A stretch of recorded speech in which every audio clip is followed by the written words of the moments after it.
হুর মানে কি? যে সমস্ত নারীকে আল্লাহ তাআলা জান্নাতে সৃষ্টি করেছেন তাদেরকে বলা হয় হুর। জান্নাতের রমণীদের আল্লাহ তাআলা জান্নাতি পুরুষদের জন্য উপহার হিসেবে রেখেছেন। আল্লাহ তাআলা তাদেরকে জান্নাত প্রাপ্ত পুরুষদের সাথে বিয়ে দেবেন, ফলে তারা স্বামী স্ত্রী হিসেবে চিরকালের জন্য জান্নাতে বসবাস করতে থাকবে। মহান আল্লাহ বলেন, كذلك وزوجناهم بحور عين। আর আমি তাদেরকে বড় চোখ বিশিষ্ট হুরদের সাথে বিয়ে দেব। জান্নাতের হুর হবে চিরকুমারী ও সমবয়সের প্রেম সোহাগিনী। জান্নাতে একজন হুর যদি দুনিয়ায় একবার দৃষ্টি দিত, তাহলে আকাশ ও জমিনের মধ্যবর্তী স্থান সুবাসে ভরে যেত। পূর্ব পশ্চিম প্রান্তকে তথা সমগ্র পৃথিবীটাকে সুসজ্জিত করে দিত।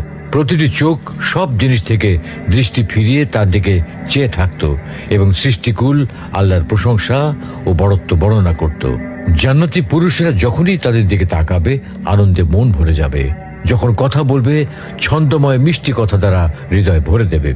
জান্নাতের রুম সমূহে যখন তারা ঘোরাফেরা করবে, তখন তাদের আলোতে রুমগুলো আলোময় হয়ে যাবে। জান্নাতের অধিবাসী নারী পুরুষগণ হবে একই বয়সের পরিপূর্ণ যুবক যুবতী।